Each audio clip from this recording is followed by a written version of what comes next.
this podcast, we are going to have three representatives from three entities who are going to speak about intersectionality and persons with disability who identify as LGBTIQ+, and how the lives of these individuals can be improved in the future.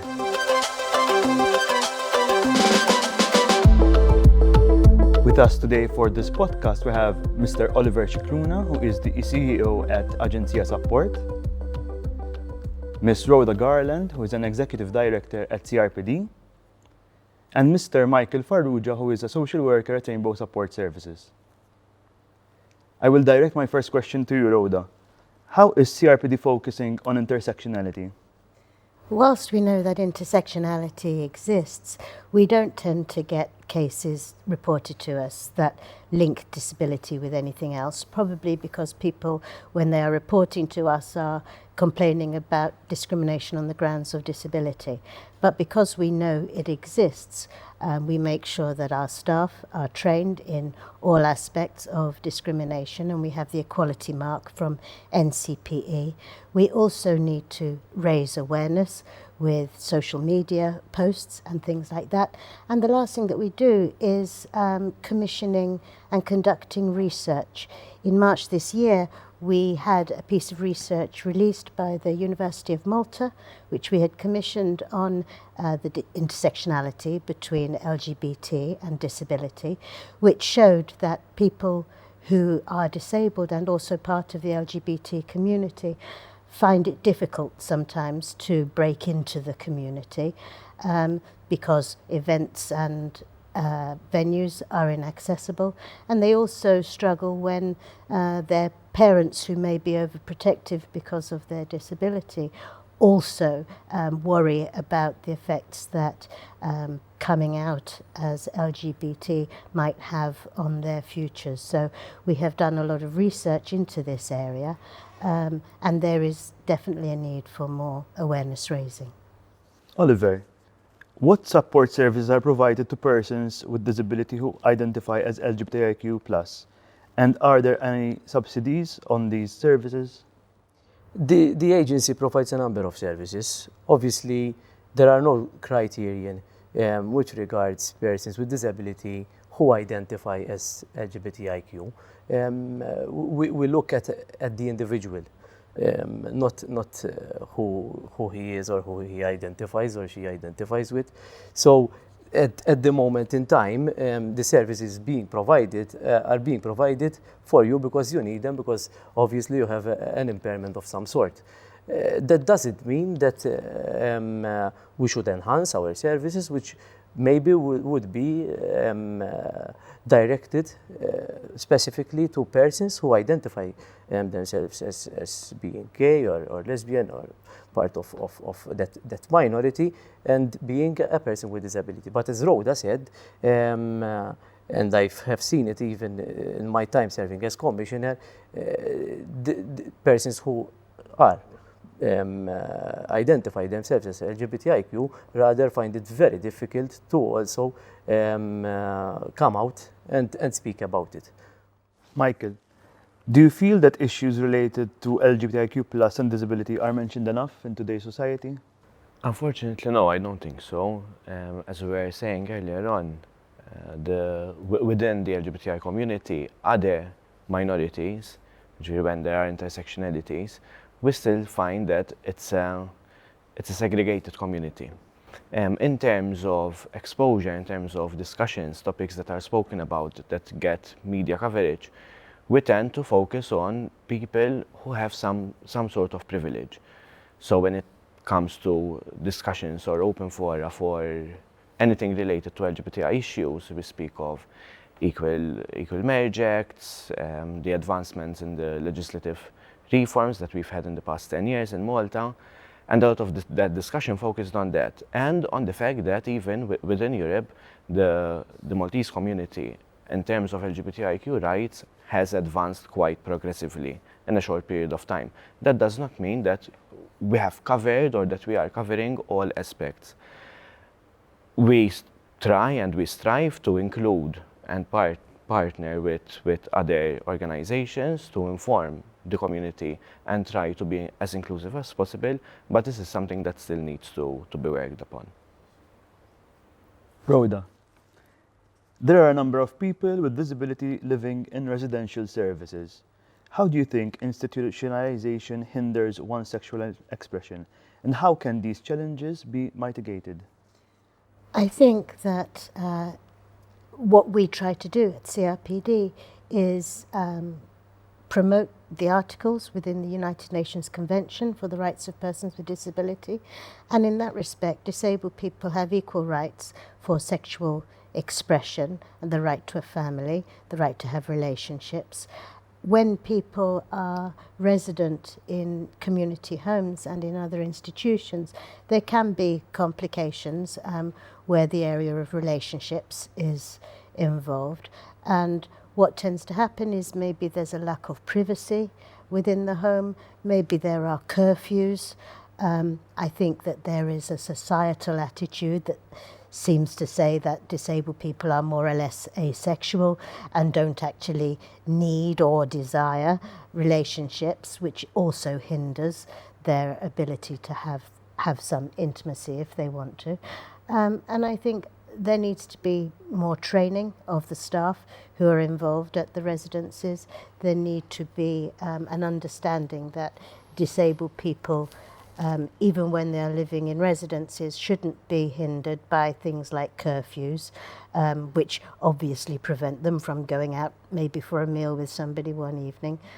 So there is work to be done within the residences, but I think really there's a need for awareness raising in the general public as well. It's important that the public understand that these desires are universal and that disabled people also have these desires. Oliver, how can the services offered to persons with disability who also identify as LGBTIQ+ be improved in the future to help overcome the barriers on intersectionality? And what new services do you think might be offered in this instance? I will continue building my answer on what Rhoda has been saying. We at Agencia Support offer one of its services, our residential services. And I believe that although we don't have curfews, there are things which needs to improve. Apart from that, I believe that the place of persons with disability should be in the community. Therefore, the agency is now moving on a policy which will eventually have more opportunities for persons with disability to live within the community, and that is being taken seriously, not just because of the convention, but it is being taken seriously because we believe that a person who is not able to function because he is living in an institution, being small or being large, that is of great detrimental to his well-being, and thus it is important that eventually more opportunities, more placements are being provided in the community. When it comes to sexuality and the social well-being and the sexual well-being and the mental health of these individuals, currently the agency is working on a program together with Clara Zoppar-Dilling, because we know that a number of research has been done on this subject, so we should now implement research, and I truly believe in implementation of recommendations proposed in research. We are currently working on a program which will eventually help persons with disability, with intellectual disability, because it's going to focus on persons with intellectual disability and even the parents or guardians, because I think Rhoda mentioned this as well. Sometimes parents end up being the barrier of their children, and we want to enhance knowledge about sexuality and how one can express himself freely and not have sexual frustration, including in our services, in our residential services and other services such as community services which we provide, day services which we provide. But the crux of it all is we need to have more staff trained. We already have a few, but my idea is to have a specific team within the agency which will focus just on sexuality, so that persons with disability will have continuous support on such subject. Michael, you are a social worker at Rainbow Support Services. How does Rainbow Support Services tailor its services towards persons with disability who also identify as LGBTIQ+? Basically, Rainbow Support Services has been around for 7 years roughly. Having said that, MGRM has always offered some sort of support services, social support services, throughout its inception. Once the service was set up formally, although the Rainbow Support Service is specific in terms of its work with the LGBTI community, their families and their friends, it is in and of itself a generic services. We have social workers, we have psychotherapists, we have family therapists, we outsource.